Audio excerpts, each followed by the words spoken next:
Este é o projeto que nós vamos construir neste tutorial. É um painel que exibe uma lista de pessoas juntamente com a sua riqueza. Aqui no lado esquerdo nós temos alguns botões que nós podemos clicar para executar algumas ações, como por exemplo adicionar um usuário, dobrar o dinheiro de cada um dos usuários da lista. Eu posso selecionar aqui para mostrar apenas os milionários. Eu posso clicar nesse botão aqui para ordenar pelo mais rico. E se eu quiser calcular a riqueza total, eu clico nesse botão aqui, ó, e será exibido a riqueza total, somando a riqueza individual de cada pessoa. E o intuito desse tutorial é a gente aprender como trabalhar com métodos de vetores no DOM. Lembrando, um vetor nada mais nada menos é que uma lista, uma sequência de elementos, onde cada elemento possui um índice, uma numeração referente à sua ordem no vetor. Métodos de vetores são métodos que nós utilizamos para manipular os elementos de um vetor. E o DOM é o nome que nós damos à estrutura de componentes, à estrutura de elementos de uma página web. E, portanto, é isso que nós vamos aprender neste tutorial, que começa agora. Para começar esse projeto, eu vou criar aqui um arquivo chamado index.html. Vou criar uma estrutura básica de página HTML. Vou definir o título da página como sendo métodos de vetores no DOM. Aqui dentro da tag body eu vou criar um cabeçalho nível 1 com o texto métodos de vetores no DOM. Abaixo desse cabeçalho eu vou criar uma div com a classe container. Dentro dessa div eu vou criar um elemento aside, dentro do qual nós teremos 5 botões. Portanto, eu vou criar aqui 5 elementos botões. Vou copiar aqui a linha e vou colar mais 4 vezes. E aí, no primeiro, nós teremos o texto adicionar usuário e o ID adicionar usuário. No segundo botão, nós teremos o texto dobrar dinheiro e o ID dobrar dinheiro. No terceiro botão, nós teremos mostrar apenas milionários e o ID mostrar milionários. No quarto botão, nós teremos o texto ordenar por mais rico e o ID ordenar ricos. E no quinto botão, nós teremos o texto calcular riqueza total. E nós teremos o atributo ID igual a calcular riqueza. Em seguida, abaixo do elemento aside, nós teremos um elemento main com o ID principal. E dentro desse elemento main, nós teremos um cabeçalho nível 2, dentro do qual nós teremos um elemento strong, para que o texto que estiver dentro fique em negrito. E aí eu vou escrever aqui pessoa. E fora do elemento strong, mas dentro do cabeçalho nível 2, nós teremos um espaço e riqueza. Eu vou salvar esse arquivo. Vou ativar a minha extensão Live Server.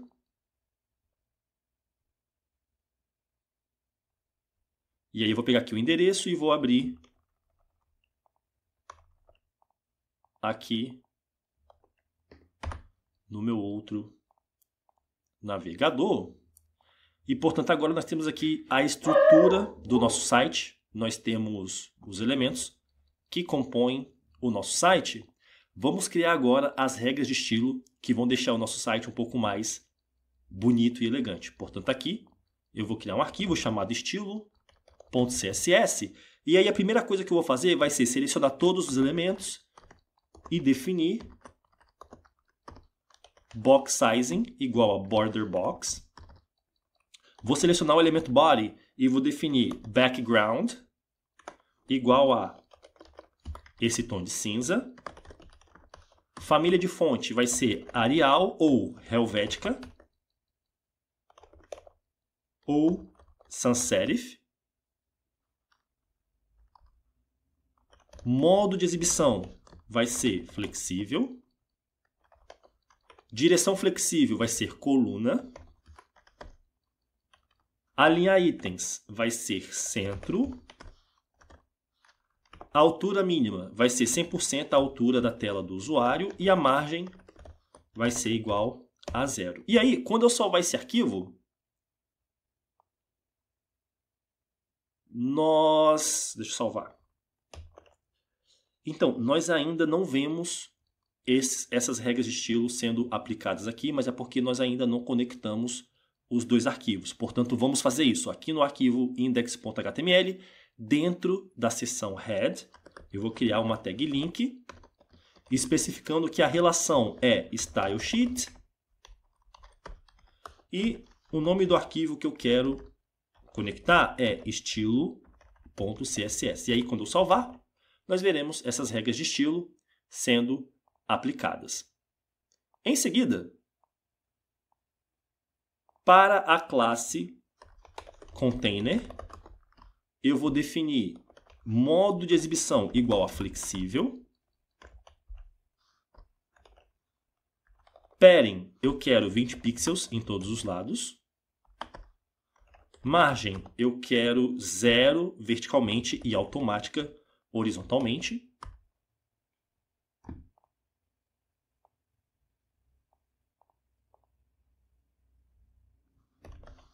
Largura máxima, eu quero 100% a largura do elemento pi. E largura, eu quero 800 pixels.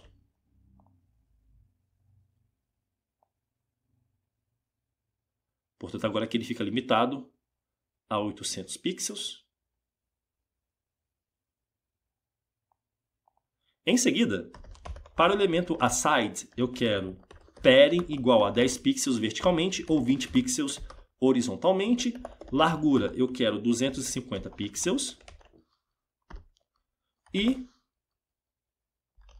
borda do lado direito, eu quero que seja 1 pixel de largura, uma borda sólida e a cor vai ser esse cinza bem escuro. Para o elemento button, eu quero cursor, ponteiro, cor de fundo, eu quero que seja cor branca. E aí, se eu salvar,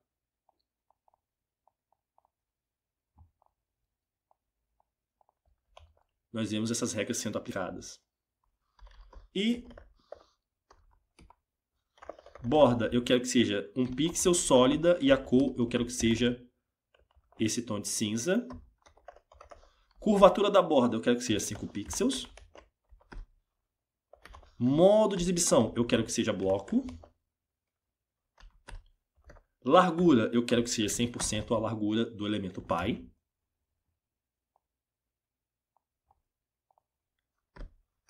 Padding, eu quero que seja 10 pixels em todos os lados. Margem na parte de baixo, eu quero que seja 20 pixels. E peso da fonte, negrito. E tamanho da fonte, eu quero que seja 14 pixels. Eu errei o texto aqui, ó, é ordenar por mais rico. Portanto, deixa eu corrigir aqui. Ordenar por mais rico. Perfeito. Em seguida, eu vou selecionar o elemento main e vou definir flex igual a 1. Isso vai fazer com que ele ocupe todo o espaço disponível dentro do elemento pi que está com com modo de divisão flexível. No caso, o elemento main é esse elemento aqui, ó, que contém esse texto aqui.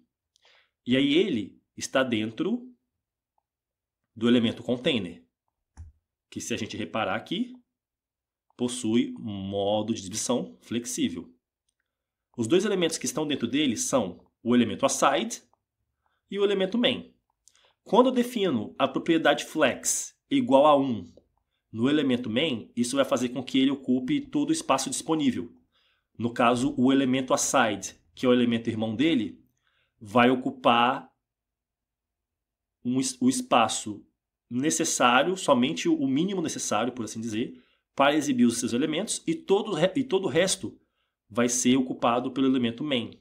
E aí, para mostrar isso na prática, deixa eu fazer o seguinte. Primeiro, deixa eu definir borda igual a 1 pixel, vermelha e sólida. E aí, se eu salvar, nós vemos aqui que o elemento main ele ocupa somente esse espaço aqui, que é o espaço referente, que é o espaço necessário para exibir aqui a largura do elemento que ele contém, que é esse texto aqui.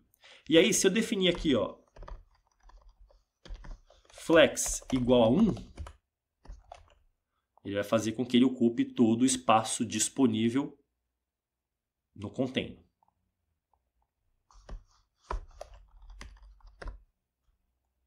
Eu removi a borda vermelha, mas ele ainda ocupa o espaço que estava sendo exibido anteriormente. E aí, além disso, eu vou definir padding igual a 10 pixels verticalmente ou 20 pixels horizontalmente.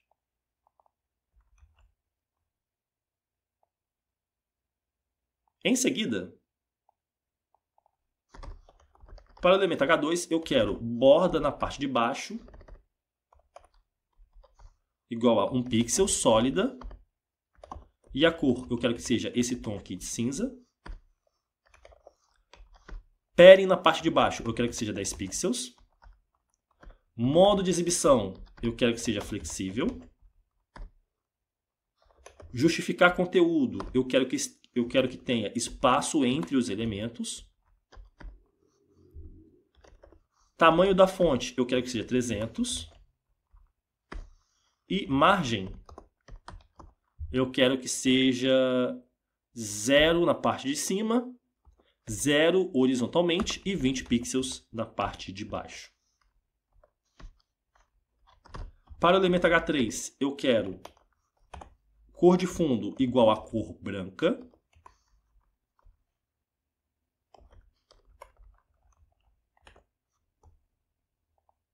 E no caso, no momento, eu acredito que não exista um elemento H3 na nossa página. Vamos checar aqui.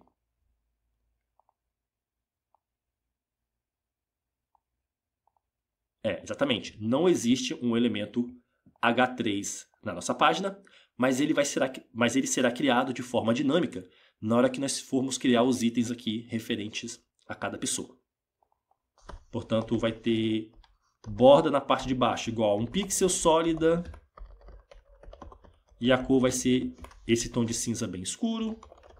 Padding, eu quero 10 pixels em todos os lados. Modo de exibição, eu quero flexível. Justificar conteúdo, eu quero espaço entre os elementos.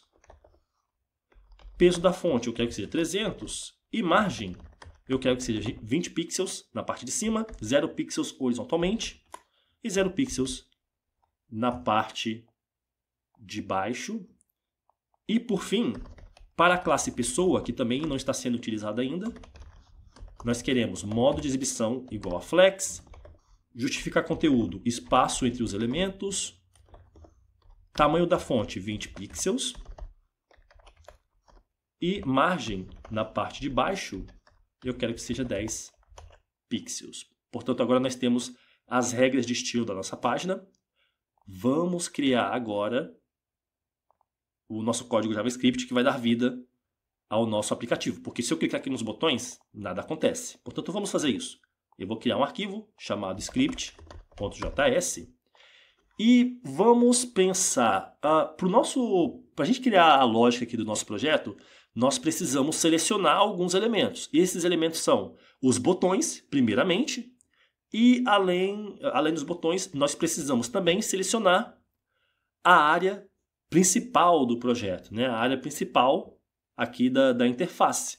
E essa área principal é o elemento que possui o ID principal. Portanto, nós precisamos selecionar esse elemento aqui, assim como os botões. Portanto, vamos fazer isso. Aqui eu vou escrever document.getElementById.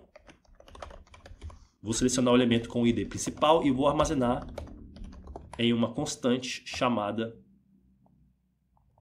principal através do método getElementById.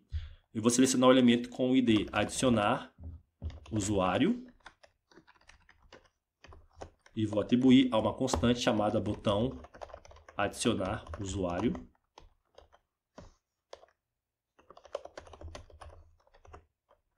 Através do método dobrar dinheiro.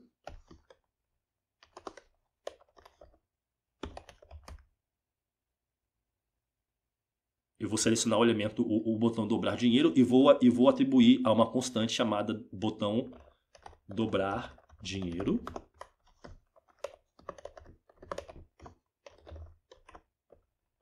Através do ID mostrar milionário.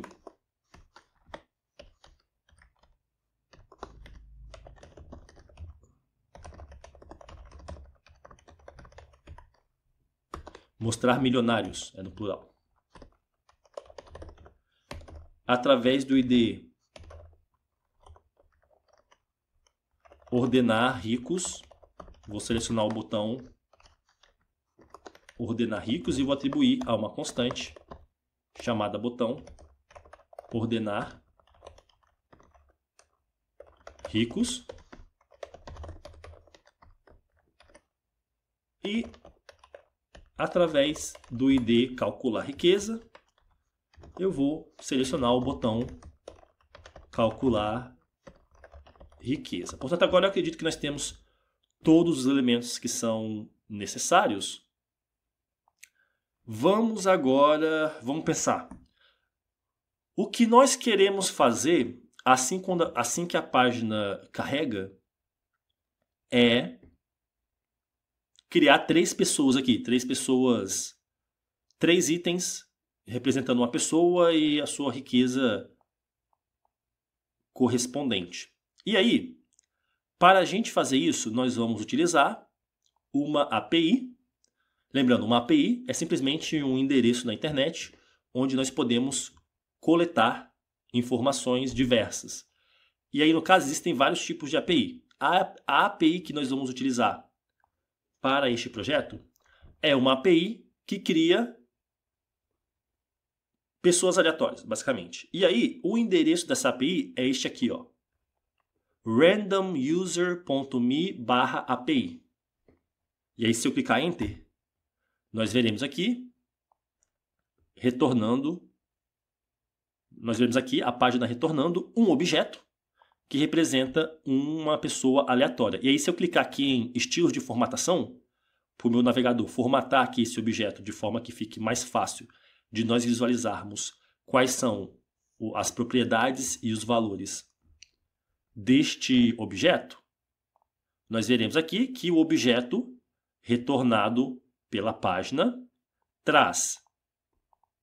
o objeto retornado pela página possui um atributo chamado results. Results em inglês significa resultados. E aí, essa propriedade results é um vetor, por isso que nós temos aqui a sintaxe dos colchetes. Essa propriedade results é um vetor que possui apenas um elemento, que é esse elemento aqui, ó, que é um objeto.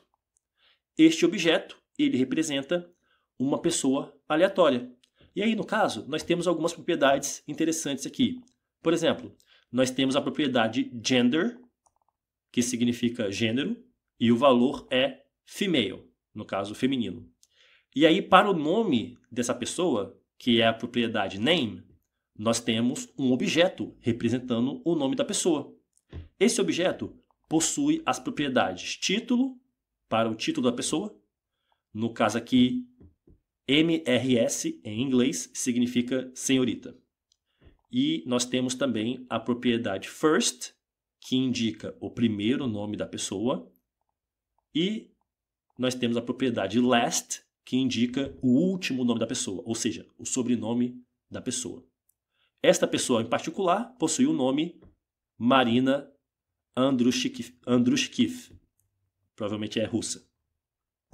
E aí, para a localização da pessoa, que é a propriedade location, nós temos, por exemplo, as propriedades city, que indica a cidade.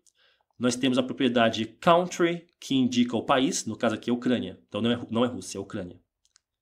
Nós temos a propriedade e-mail, que indica o e-mail da pessoa. E nós temos outras propriedades aqui, como por exemplo o telefone, o phone, e outras propriedades representando essa pessoa em particular. No caso, para este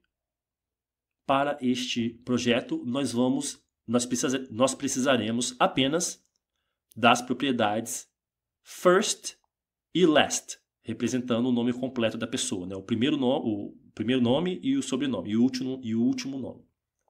E aí, para a gente poder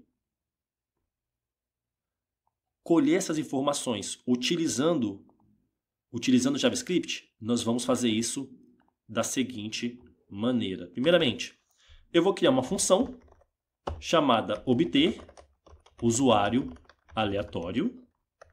Essa função ela vai fazer o seguinte: através do método fetch, eu vou colher as informações que esse endereço aqui retorna. Portanto, quando nós temos uma API,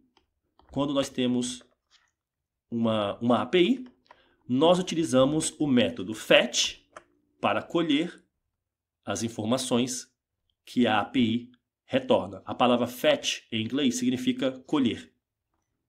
E aí, eu vou retornar isso para uma constante chamada resposta. E em seguida eu vou imprimir, só para garantir que o nosso código funcionou. Vou imprimir o valor da constante resposta. Portanto, eu defini a função, só que eu preciso chamar essa função agora. Portanto, aqui embaixo na linha 14, eu vou chamar obter usuário aleatório. E aí, quando eu salvar esse arquivo e abrir aqui o console para visualizar o que foi impresso, não vai aparecer nada, porque nós precisamos conectar o arquivo script.js com o arquivo HTML. Portanto, vamos fazer isso. Aqui no arquivo HTML, antes de fechar a tag body, eu vou criar um elemento script definindo o atributo src igual a script.js. E aí, quando eu salvar, nós veremos aqui que... Deixa eu dar um zoom.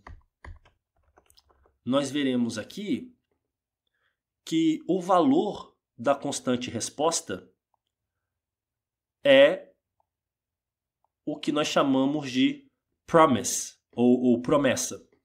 E a ideia aqui é o seguinte: quando nós utilizamos o método fetch para colher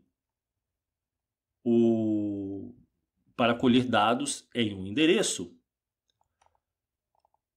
o método fetch ele não retorna imediatamente ou diretamente os dados aqui do endereço. E o motivo é o seguinte: o ato de você colher informações, o ato de você fazer um pedido na internet para colher algum tipo de informação, é algo que demora algum tempo para ser executado. No caso, o código precisa fazer o pedido aqui para a página para selecionar as informações. E esse ato de fazer o pedido, ele demora algum tempo para ser executado.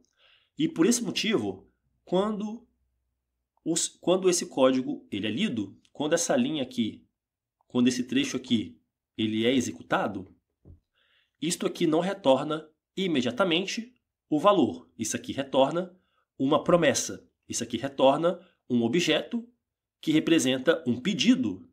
E esse pedido ele vai ser completado no futuro, porque ele vai demorar algum tempo para ser executado.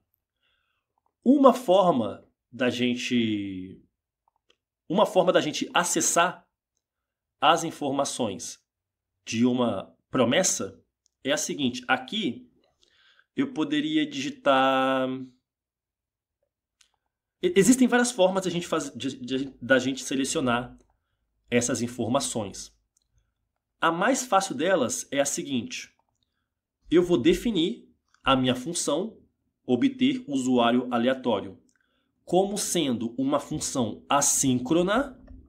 Portanto, eu vou digitar aqui o comando async na frente da palavra-chave function. Portanto, eu estou definindo a função obter usuário aleatório como sendo uma função assíncrona, ou seja, vai ter alguns comandos aqui dentro da função que serão executados de forma assíncrona.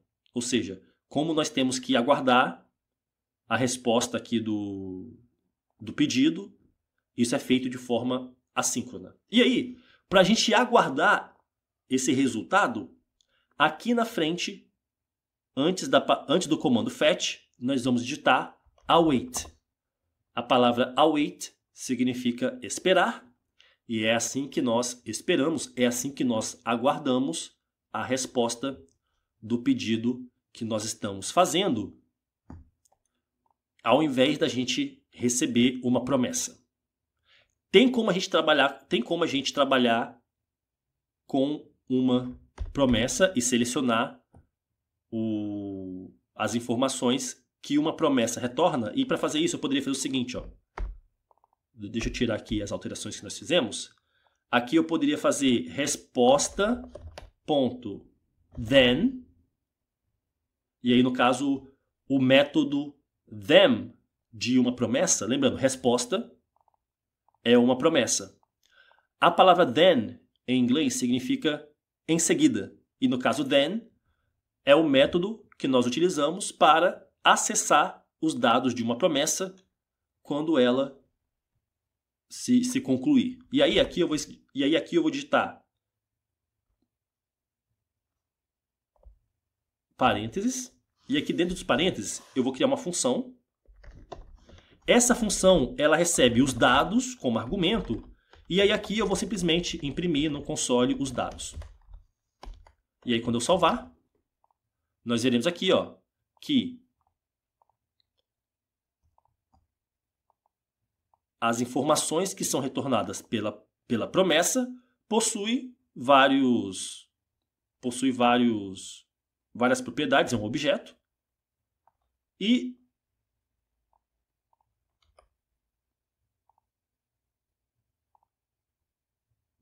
nós temos aqui, por exemplo, o próprio endereço de onde o pedido foi feito. Nós temos aqui os cabeçalhos do pedido, né, com algumas informações relevantes.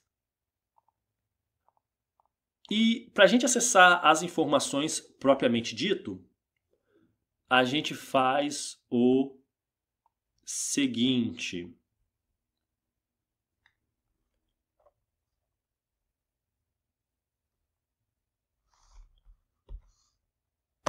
Eu acredito que é dessa maneira aqui, ó. Then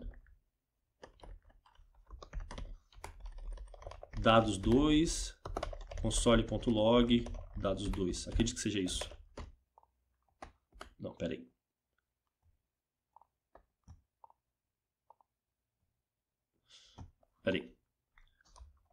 Vamos pesquisar aqui na internet. JavaScript promise then.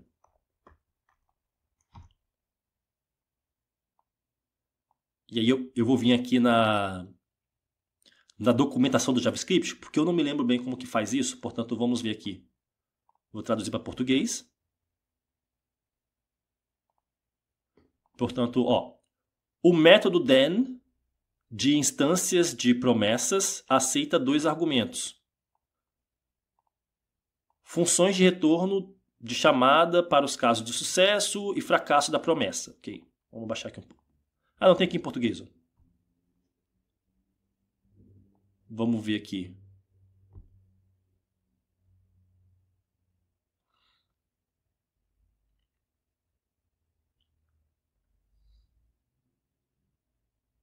Ah, tá. No caso aqui eu tenho que retornar. Vamos lá. Eu vou retornar os dados. Acredito que seja isso.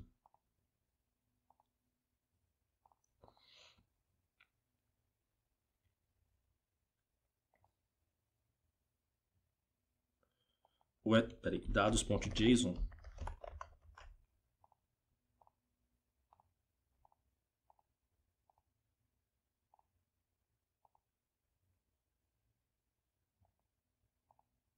Peraí.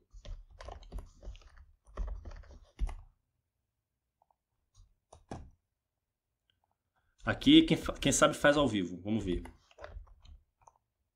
É isso. No caso aqui, ó. Vou explicar para vocês agora o que eu fiz aqui. Deixa eu só organizar aqui um pouco o meu código.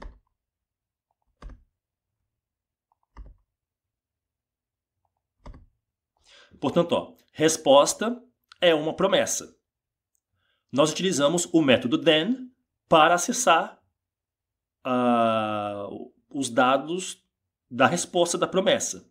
E aí, esses dados, que é recebido aqui pela função dentro dos parênteses como argumento, possui um método chamado JSON, que nós estamos retornando aqui. E aí, o resultado da chamada do método JSON, ele é passado novamente, ele também é uma promessa, que nós acessamos aqui novamente através do método then. E aí sim, aqui, nós conseguimos imprimir os dados de fato da chamada da API. E aí se eu vim aqui, deixa eu salvar esse arquivo. Se eu vim aqui, nós vemos que o resultado de fato, depois que nós manipulamos esses objetos promessa, é um objeto com a propriedade results, assim como nós vimos aqui quando nós acessamos o endereço através do navegador. Nós temos aqui no objeto a propriedade results, assim como a propriedade info, que está aqui embaixo, exatamente o mesmo que nós temos aqui.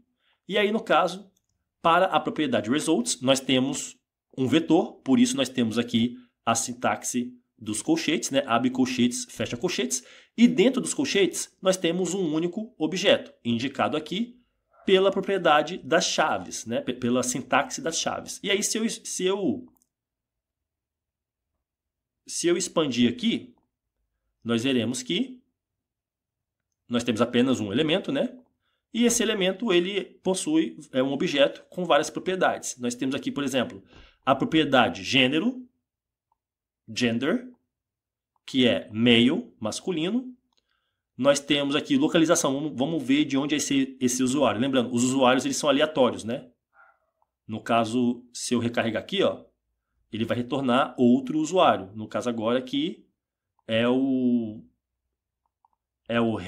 Reyanshi Anand, que é da Índia.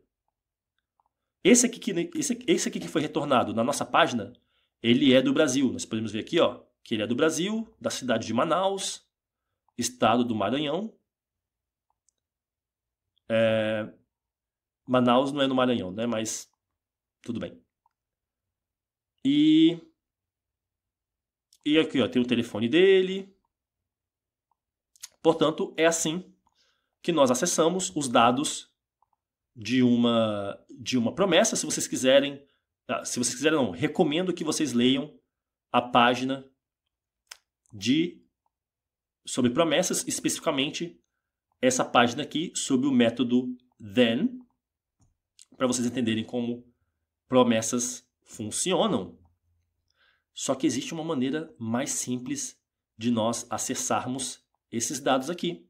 E nós fazemos isso da seguinte maneira. Vou remover esse trecho de código. Vou definir a função como sendo assíncrona. E aqui eu vou aguardar o resultado desse pedido na API. E aí, agora que eu tenho a resposta, se eu imprimir isso aqui no terminal, se eu imprimir isso no console, nós veremos aqui que retornou uma resposta. E aí nós temos vários.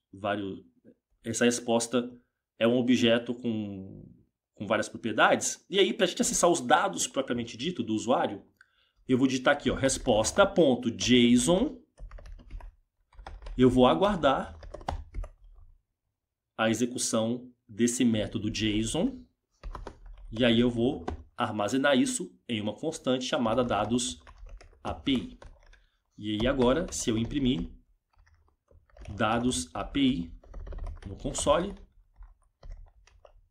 nós vemos novamente o mesmo resultado de antes, só que dessa vez nós estamos utilizando uma sintaxe que, na minha opinião, é um pouco mais... Não na minha opinião, pela comunidade JavaScript é considerada mais fácil de se trabalhar. Nós definimos a função como sendo assíncrona e nós aguardamos o resultado das promessas. E aí, o que eu vou fazer em seguida será o seguinte. Eu vou selecionar dados api.results, vou acessar a propriedade results e vou acessar o elemento no primeiro índice, né? No índice 0. E aí eu vou armazenar isso em uma constante chamada usuário. Em seguida, eu vou criar um objeto que vai ter uma propriedade nome, que vai ser igual a um template de string, e aí eu vou encaixar aqui de forma dinâmica. Usuário.name.first, que é aquela propriedade, que é a propriedade referente ao primeiro nome do usuário, ok? E vou encaixar de forma dinâmica usuário.name.last, que é o sobrenome do usuário. Além disso, eu vou definir uma propriedade chamada dinheiro, que vai ser igual a... E aí eu vou criar um número aleatório de 0 até 1 milhão. E aí para fazer isso, eu vou escrever aqui, ó, math.random. O método random da biblioteca math, ele retorna um número aleatório de 0 até 1, incluindo os números decimais nesse intervalo, como por exemplo 0.1, 0.2, 0.3 e etc. E aí eu vou multiplicar isso por 1 milhão. Então, um algarismo 1 seguido de 6 zeros. E aí eu vou pegar esse número, que vai ser um número decimal, porque lembrando, o método random retorna um número decimal. E aí eu vou arredondar ele utilizando o método floor.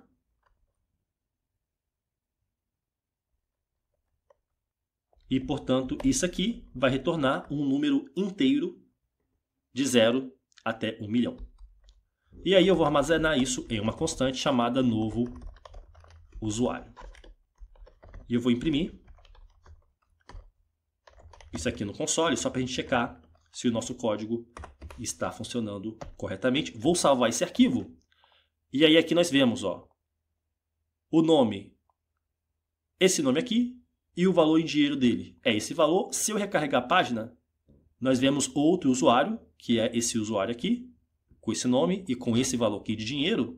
E sempre quando eu recarrego a página, nos é retornado pela API um usuário aleatório. Nunca vai ser o mesmo usuário seguidamente, né? Sempre será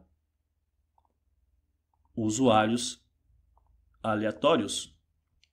E aí, agora que nós temos acesso a esse objeto que representa um usuário, nós vamos fazer o seguinte. Deixa eu pensar aqui.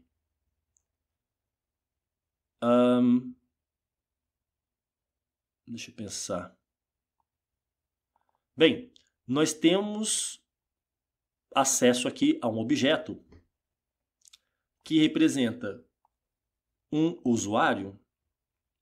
O que nós precisamos fazer é, ao invés de imprimir os dados desse usuário aqui no console, nós precisamos criar um elemento com as informações do usuário, né, com o nome e com a riqueza, e colocar aqui na tela. Basicamente isso, né? Portanto, para fazer isso, eu vou fazer o seguinte. Primeiramente, eu vou aqui em cima, na linha 8, eu vou definir uma variável chamada dados, que vai ser igual a um vetor vazio inicialmente. É nessa variável dados aqui que nós vamos armazenar cada um dos itens referentes aos nossos usuários. E em seguida, aqui dentro da função obter usuário aleatório, ao invés de imprimir o novo usuário no console, eu vou chamar uma função chamada adicionar dados. Ela ainda não existe, portanto vamos criar ela. Aqui eu vou criar uma função chamada adicionar dados. Essa função vai receber como argumento um novo usuário, e aí eu vou chamar esse argumento de objeto, que é o que é passado aqui, né? E aí dentro da função eu vou fazer o seguinte: dados, que é a variável que nós criamos ali em cima, através do método push, eu vou adicionar o objeto como sendo um elemento do vetor dados. E depois disso, eu vou chamar a função atualizar DOM para atualizar a estrutura da página com esse novo usuário. Essa função ela ainda não existe, portanto, vamos criar ela. Aqui, vou criar a função atualizar DOM. Essa função ela vai receber um argumento que vai ser, que nós vamos chamar de dados fornecidos. Mas, se a gente chamar a função atualizar DOM sem especificar um argumento, que é o que nós fizemos aqui na linha 28, nós estamos chamando a função atualizar DOM sem especificar um argumento. Nesse caso, nós vamos definir, aqui na definição da função, nós vamos definir um valor padrão para o argumento dados fornecidos, caso na chamada de função não tenha sido especificado argumento nenhum. E aí, para fazer isso, eu vou digitar aqui, ó, espaço igual dados. Portanto, se na chamada da função atualizar DOM maiúsculo. Se na chamada da função atualizar DOM a gente não especificar um argumento, o valor do argumento dados fornecido vai ser igual ao vetor dados que nós criamos aqui na linha 8. E aí, dentro da função nós vamos fazer o seguinte. Primeiramente, nós vamos selecionar principal, vamos definir o HTML interno como sendo igual a... Vou criar um cabeçalho nível 2, dentro do qual nós teremos um elemento strong, com o texto pessoa e riqueza, assim como está aqui. E aí, no caso, deixa eu criar um comentário aqui, ó. Essa linha, ela limpa o conteúdo anterior antes de exibir novamente. Portanto, todos os itens que existiam anteriormente, nós vamos remover eles, definindo a propriedade innerHTML como sendo este valor aqui, né? E aí, em seguida, eu vou acessar dados fornecidos, que é um vetor. Através do método forEach, eu vou executar uma função para cada elemento do vetor. Essa função vai receber os itens do vetor como argumento, e aí esse argumento eu vou chamar de item. E aí, para cada um dos itens do vetor dados fornecidos, primeiramente,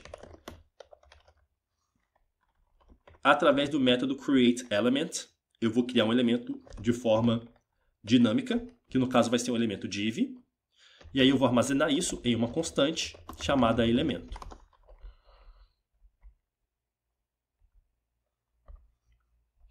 Eu vou acessar elemento.classList e vou adicionar a classe pessoa. É uma classe que nós definimos lá no CSS.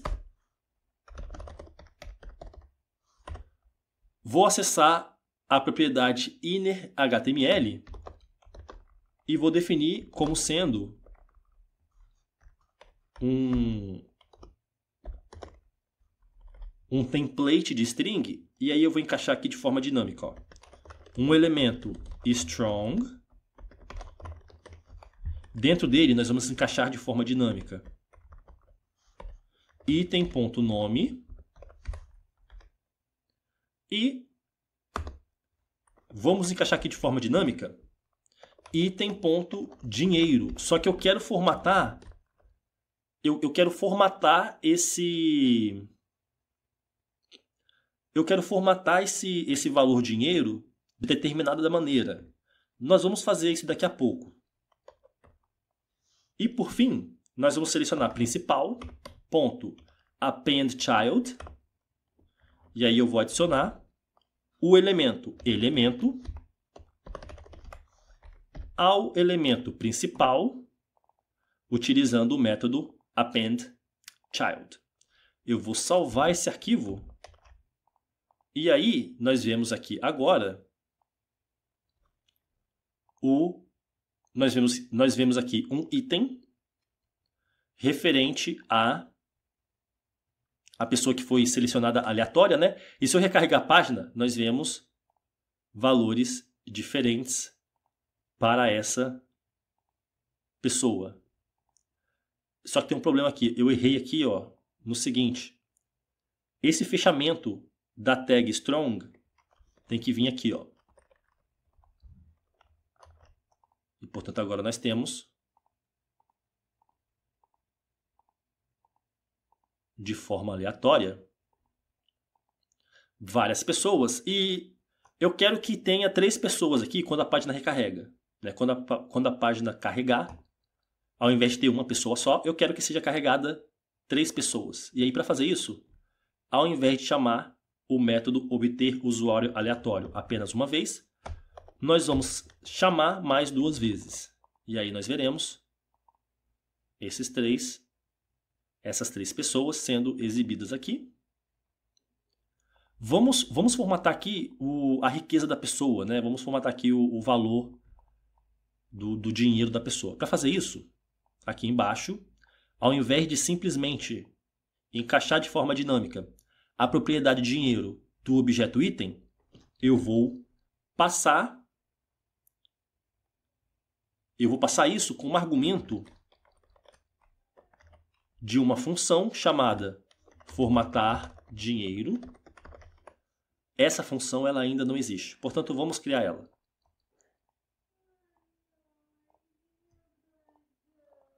Aqui eu vou digitar function formatar dinheiro, vai receber como argumento, eu vou chamar esse argumento de número, e aí eu vou retornar o seguinte: número é um tipo de dado, número, number. E aí, dados do tipo number, dados do tipo número, possuem um método chamado toLocalString. O método toLocalString nos permite formatar determinado texto de acordo com a região, de acordo com o país que a gente definir aqui. E aí, esse método toLocalString, ele vai receber como primeiro argumento pt-br, e o segundo argumento vai ser um objeto com a propriedade style igual a currency. A palavra currency em inglês significa moeda. Então nós vamos formatar esse número em estilo moeda. E nós teremos a propriedade currency igual a BRL. BRL é o código da moeda do Brasil, que é o real. E aí, se eu salvar, nós veremos agora o valor da riqueza dos usuários formatado desta maneira. Portanto, o carregamento de usuários aleatórios quando a página é carregada, está funcionando, né? Se eu carregar a página, nós vemos 3 usuários aqui sendo carregados e exibidos. Vamos configurar agora os botões. Por exemplo, se eu clicar no botão adicionar usuário, nada acontece. Portanto, vamos configurar ele primeiro. Aqui, na linha 52, eu vou digitar botão adicionar usuário através do método addEventListener. Eu vou detectar o evento click e quando esse evento for detectado, eu vou chamar a função obter usuário aleatório. Eu vou salvar esse arquivo. E aí, quando eu clicar aqui em adicionar, usuário, um novo usuário, ele é incluído. E se eu clicar novamente, novos usuários vão sendo incluídos na nossa lista aqui de pessoas. Portanto, botão adicionar usuário foi configurado. Vamos agora configurar o botão dobrar dinheiro. Portanto, aqui eu vou digitar botão dobrar dinheiro, addEventListener. Quando o evento clique for detectado, chame a função dobrar dinheiro. A função dobrar dinheiro, ela ainda não existe. Portanto, vamos criar ela. Aqui embaixo, eu vou escrever function dobrar dinheiro. Essa função ela vai fazer o seguinte. Eu vou selecionar a variável dados, que é um vetor. Através do método map, eu vou alterar cada um dos itens desse vetor. Eu vou passar aqui para o método map uma função que vai receber cada um dos itens do vetor dados com um argumento aqui dentro dos parênteses. E aí, eu vou chamar esse argumento de usuário. E aí o que nós vamos fazer é o seguinte, ó, eu vou retornar um objeto que vai ser igual a... E aí aqui eu vou utilizar o operador de espalhamento para incluir todas as propriedades do objeto usuário. Portanto, é isso que 3 pontos significa quando você inclui ele na frente de um objeto. Basicamente, isso aqui vai espalhar as propriedades do objeto. No caso aqui, o objeto usuário, ele possui as propriedades, vamos checar aqui, ó, nome e dinheiro. Portanto, quando nós fazemos isso, quando nós escrevemos chaves 3 pontos usuário, isso aqui resulta no seguinte, ó. Isso aqui resulta no seguinte. Vamos checar aqui, ó. É nome e dinheiro, né? Isso aqui vai resultar no seguinte. Nome é igual a usuário.nome e dinheiro é igual a usuário.dinheiro. Basicamente, o operador de espalhamento, ele espalha o objeto, né, com seus valores reais. Só que aí, depois que nós espalhamos o objeto, nós podemos definir ou redefinir novas propriedades ou propriedades existentes. E aí, no caso, como nós estamos dobrando o dinheiro, a propriedade que eu quero redefinir, nesse caso, é a propriedade dinheiro. Portanto, eu vou escrever aqui, ó, dinheiro vai ser igual a usuário ponto dinheiro vezes 2. E dessa maneira aqui, nós vamos dobrar o valor da propriedade dinheiro de cada usuário do vetor dados, mantendo as outras propriedades, que no caso, além da propriedade dinheiro, nós temos apenas outra propriedade, que é a propriedade nome, né? E aí, no caso, essa parte aqui vai resultar somente em nome, usuário.nome. E o dinheiro ele vai ser dobrado, né? Mas se nós tivéssemos outras propriedades, como por exemplo, cidade igual a São Paulo,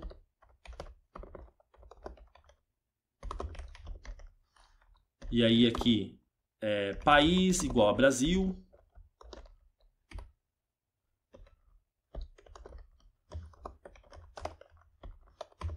se os objetos eles possuíssem essa estrutura aqui, então 3 pontos usuário retornaria todas essas propriedades aqui, né? E aí em seguida nós estamos redefinindo somente a propriedade dinheiro. Então as outras 3 propriedades, nome, cidade e país, ficariam inalteradas, porque nós estamos somente espalhando as propriedades do objeto e nós estamos redefinindo o valor somente da propriedade dinheiro.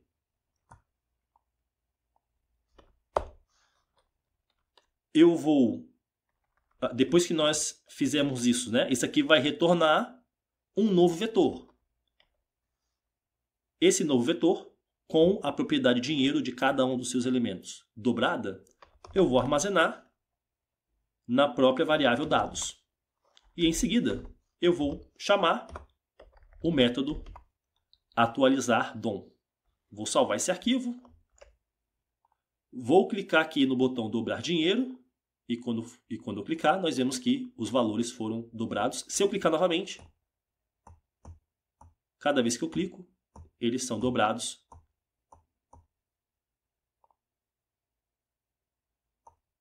Uma vez a cada vez que eu clico no botão.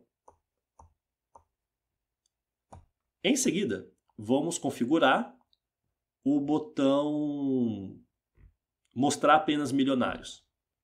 Aqui eu vou escrever botão mostrar apenas milionários. Add Event Listener. Vou detectar o evento clique. E quando esse evento ele for detectado, eu vou chamar a função mostrar milionários.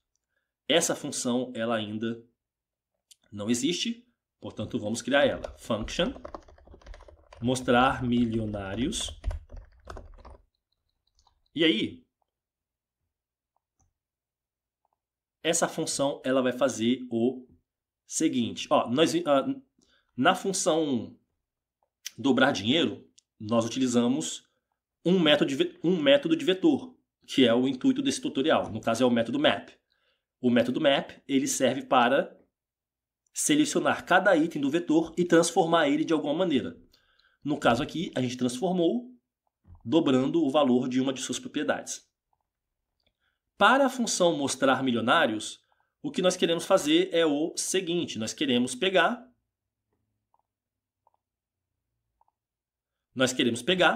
a lista de usuários e filtrar ela para exibir apenas os milionários, apenas os usuários que possuem uma riqueza a partir de R$1 milhão. E aí, para fazer isso, nós precisamos utilizar o método de vetor de filtro. E aí, para fazer isso, eu vou escrever aqui o seguinte, dados.filter, esse é o nome do método de vetor que nos permite filtrar os elementos. E aí, A função ela vai fazer o seguinte, ela vai receber o usuário como argumento e só vai retornar esse usuário se usuário.dinheiro for maior do que 1 milhão. Portanto, isso aqui vai retornar apenas usuários com a propriedade dinheiro maior do que 1 milhão. Eu poderia escrever isso da seguinte maneira, ó. Como é uma função, eu poderia escrever aqui os colchetes, né? Que é a sintaxe comum de funções. E aí eu retornaria apenas os usuários com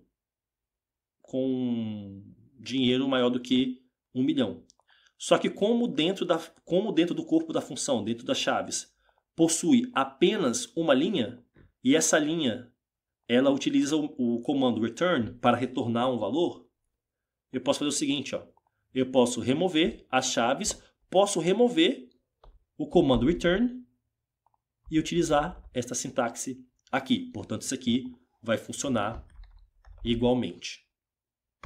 E aí eu vou atribuir esse vetor que foi filtrado novamente de volta à variável dados. E em seguida eu vou atualizar o DOM com esses dados filtrados. Vou salvar esse arquivo. Aqui, se eu dobrar o dinheiro, agora nós temos 2 usuários milionários que possuem riqueza a partir de 1 milhão. E agora, se eu clicar aqui em mostrar apenas milionários, nós veremos apenas esses usuários sendo exibidos. Deixa eu recarregar a página novamente.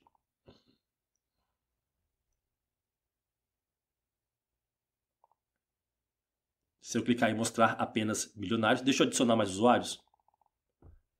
Aqui no caso, somente esse usuário aqui que é milionário, né? Se eu clicar em mostrar apenas milionários, somente o Blake Thompson que é exibido.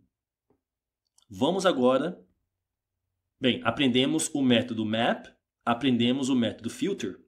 Vamos agora configurar aqui o botão ordenar por mais rico. Aqui eu vou escrever botão ordenar ricos, add event listener. O evento que eu quero detectar é o evento clique e quando for detectado, eu vou chamar a função ordenar por mais ricos. Essa função ela não existe, portanto vamos criar ela. Ordenar por mais ricos. E aí,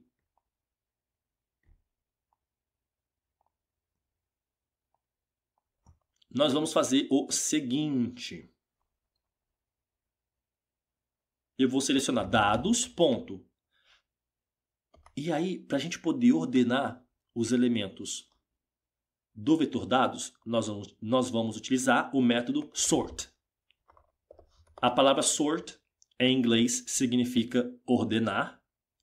E o método sort é o método de vetores que nós utilizamos para ordenar os elementos do vetor. E aí, esse método sort recebe como argumento uma função.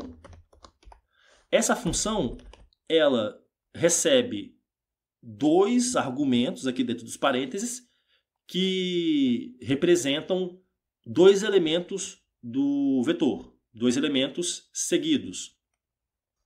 Eu posso chamar esses argumentos de item 1 e item 2. E aí, eu quero ordenar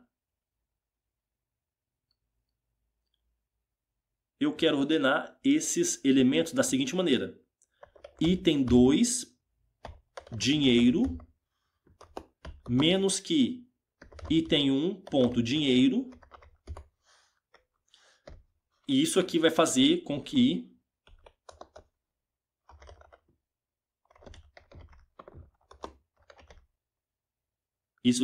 os elementos da variável dados tenham ordenação decrescente, ou seja, do maior para o menor.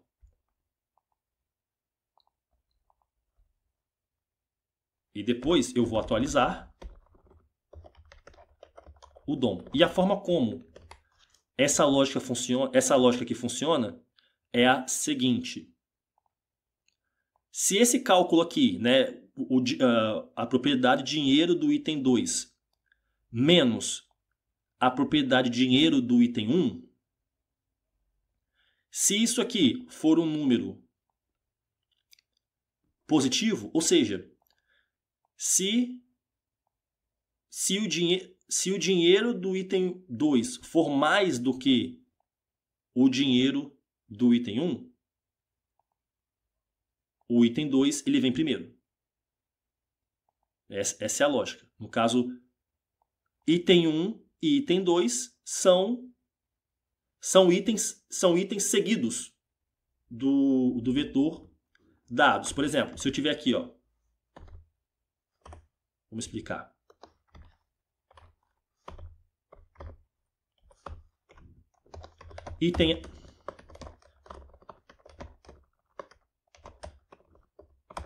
Item A, item B, item C, item D. Digamos que nós tenhamos este vetor com 4 elementos, chamados item A, item B, item C e item D. Quando nós chamamos o método sort, a função, que é essa função aqui, ela vai receber pares de itens do vetor como sendo os valores dos argumentos item 1 e item 2. Então eu vou comparar os itens aqui do vetor, né? E aí, se o item 2, que é o segundo item, né?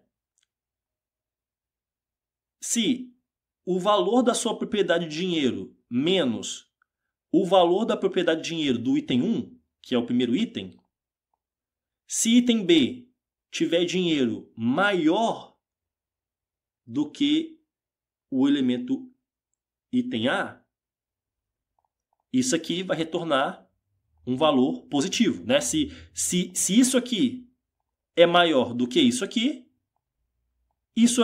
menos isso aqui vai ser um valor positivo. E então, nesse caso, item 2 vai vir primeiro. Então, item 2, que é o B, vai vir na frente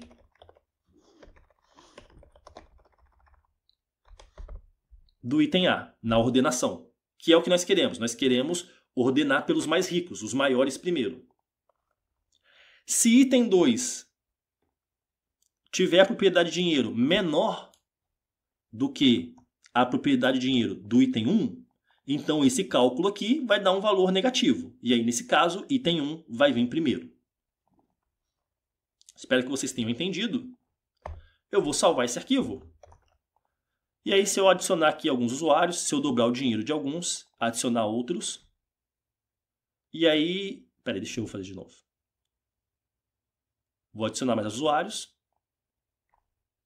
Portanto, nós temos aqui uma lista de usuários sem estarem na ordem decrescente, né? No caso, o usuário mais rico, que é o Antônios Meyer, ele está aqui nessa posição. O segundo mais rico, que é a Margarita, está aqui. Depois vem o Enver, né?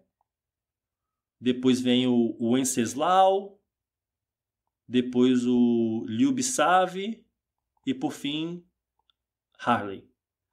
Se eu clicar aqui em ordenar por mais rico, nós veremos eles ordenados nessa ordem decrescente. E é assim que nós utilizamos o método sort. Ele serve para ordenar os elementos de um vetor. E o detalhe importante aqui é que o método sort ele não retorna um novo vetor, como é o caso dos métodos map e filter. Os métodos map e filter, eles não alteram o vetor em si. Eles retornam um novo vetor e esse novo vetor que é retornado, nós atribuímos ele à variável dados. Já o método sort, ele altera a variável dados em si. Ele altera o vetor em si. É por isso que nós não precisamos retornar isso aqui e atribuir de volta no elemento, porque o próprio elemento está sendo alterado aqui. Essa é uma diferença importante. Vamos agora configurar o botão calcular riqueza total. E aí eu vou escrever aqui, ó, botão calcular riqueza, add event listener,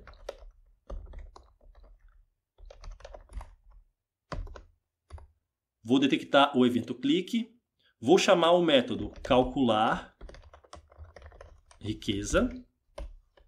Esse método, ele não existe, portanto essa função, ela não existe, portanto vamos criar ela.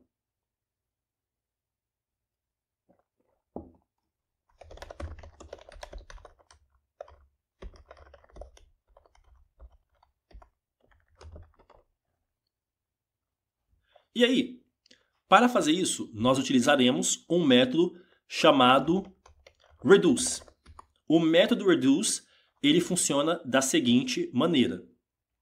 Ele vai percorrer os elementos do vetor e aí vai fazer algum tipo de operação com esses elementos. Pode ser, por exemplo, somar todos os elementos, ou então multiplicar todos os elementos, ou qualquer outro tipo de operação. E aí, o método reduce, ele vai retornar apenas um valor. Ele vai retornar o valor final depois que nós operamos, depois que nós percorremos o vetor, e para cada um dos elementos nós processamos ele, nós operamos esses valores da maneira que nós definimos aqui. E aí, esse método reduce, ele vai receber dois argumentos. O primeiro argumento é a função. O primeiro argumento é a função que vai ser executada para cada um dos elementos. E o segundo argumento será o valor inicial. Lembrando, o método reduce, ele retorna apenas um valor. Esse método vai receber dois argumentos. O primeiro argumento é a função que nós vamos executar para cada um dos elementos do vetor. E o segundo argumento é o valor inicial para o valor que vai ser retornado no final, depois que nós percorrermos todos os elementos e trabalharmos com eles utilizando a função aqui.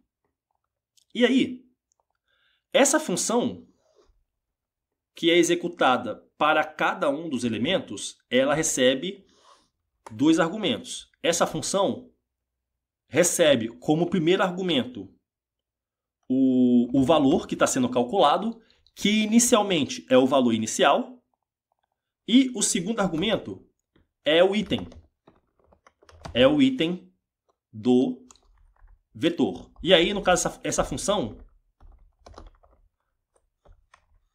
aqui dentro das chaves, né? Ela vai retornar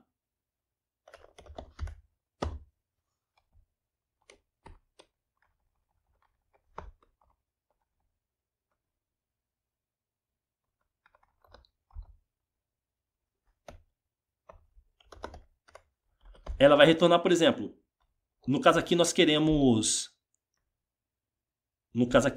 somar os valores, né? Nós queremos somar as riquezas, e aí no caso aqui eu retornaria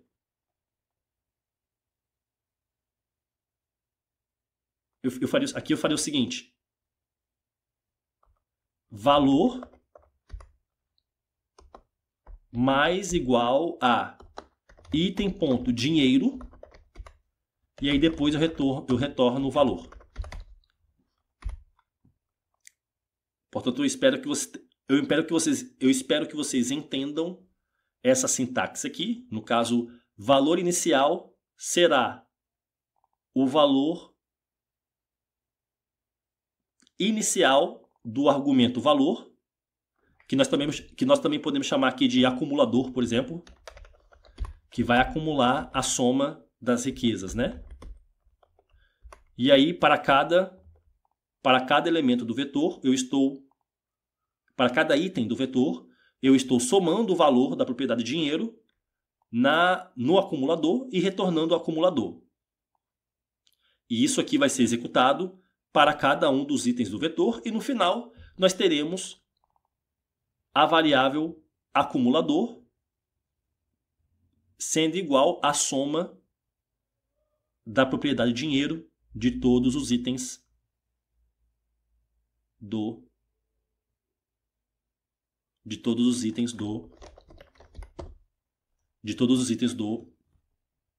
vetor. Portanto, é essa a ideia. E aí, a gente vai fazer o seguinte, ó. Valor inicial vai ser igual a 0, né? E é isso. Isso aqui vai funcionar, acredito eu. Isso aqui vai funcionar. No caso aqui, o valor inicial vai ser 0. E aí, para cada um dos itens, eu estou executando esta função aqui.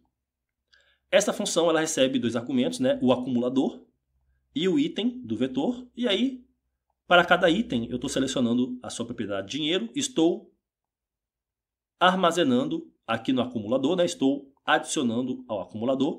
E depois estou retornando o valor do acumulador para o próximo item. E aí, no próximo item, o argumento acumulador não vai ser 0, vai ser igual ao valor da propriedade dinheiro do primeiro item, e aí eu vou pegar o segundo item e vou adicionar a sua propriedade dinheiro, e aí no terceiro item o valor de acumulador vai ser igual ao valor da propriedade dinheiro do primeiro e do segundo item, e vai continuar assim até o último elemento, e no final do último elemento, isso aqui vai ser retornado para uma constante chamada riqueza. E aí, se eu imprimir isso aqui no console, vamos ver. Vou salvar.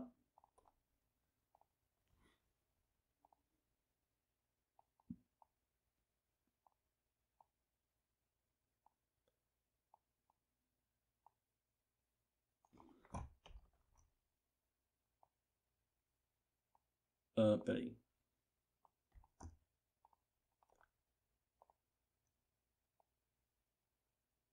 Não quer ir menos? Deixa eu posicionar aqui embaixo. Tá, vamos lá. Se eu clicar aqui em calcular a riqueza total, é esse valor total aqui, ó. Que é o cálculo aqui, né?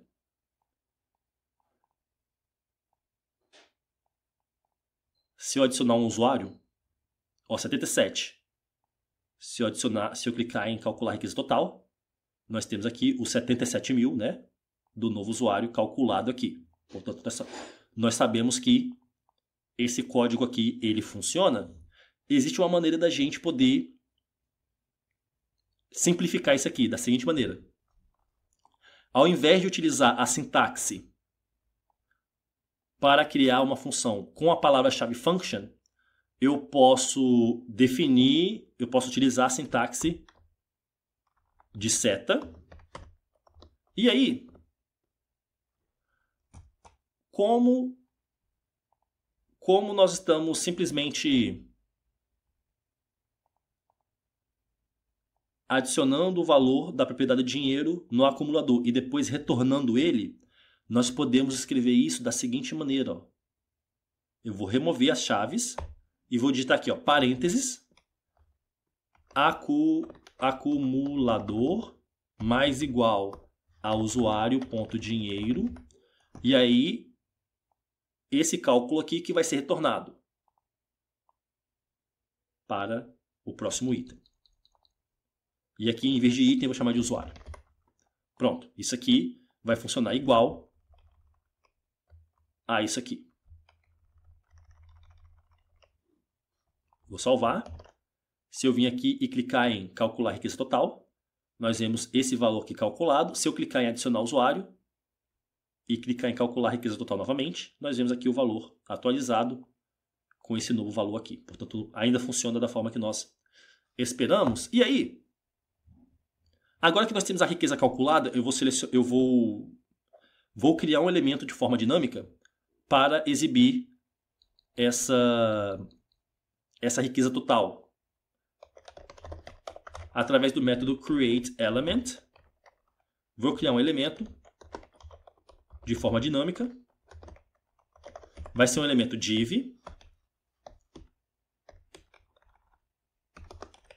Vou armazenar em uma constante chamada elemento riqueza. Elemento riqueza, vou definir o HTML interno como sendo um cabeçalho nível 3.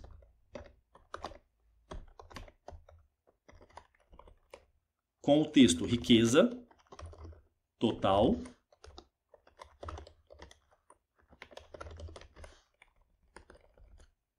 Vai ter um elemento strong, vou encaixar aqui de forma dinâmica. Formatar dinheiro passando riqueza como argumento. E depois de definir o HTML interno do elemento riqueza, eu vou selecionar principal, append child e vou adicionar o elemento riqueza como sendo um elemento filho do elemento principal. Vou salvar esse arquivo. E aí, se eu vim aqui e clicar em calcular riqueza, nós vemos aqui riqueza total. Se eu adicionar um usuário, ele é adicionado. O elemento que exibe a riqueza total, ele é removido. E eu posso calcular novamente com esse novo usuário aqui. Posso dobrar o dinheiro de todo mundo. Calcular novamente. Posso exibir apenas os milionários e calcular. Posso ordenar pelo mais rico, né? Se eu clicar aqui, ó, é ordenado pelo mais rico primeiro. E acredito eu que seja isso para esse projeto. Em termos de funcionalidade,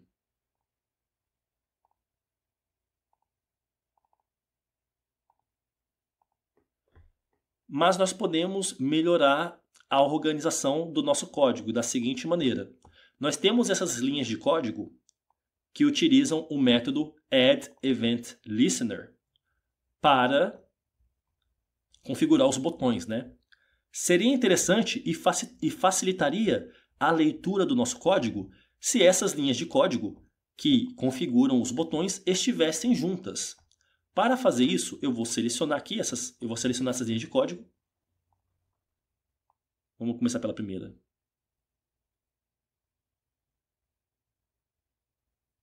Essa aqui, ó, essas duas. Vou selecionar, vou digitar Ctrl X para recortar e aqui em cima eu posso colocar em qualquer lugar. Eu vou colocar aqui, ó, bem no topo. Vou selecionar as outras.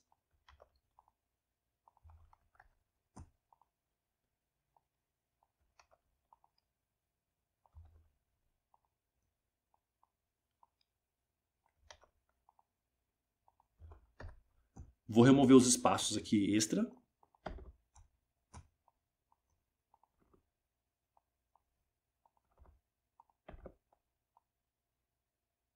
E agora o nosso código ele fica um pouco mais legível, porque nós temos as configurações dos botões todos aqui no topo da página, de forma que facilita a nossa leitura. Logo aqui no topo da página, eu consigo ver que quando o botão adicionar usuário é clicado, é essa função que é chamada. Quando o botão dobrar dinheiro é clicado, é essa função que é chamada. E nós conseguimos ver o mesmo para todos os outros botões. E se eu quiser ver a implementação de cada função, eu simplesmente rolo a página aqui para baixo para ver a implementação dessas funções. E isso aqui certamente facilita a leitura do nosso código.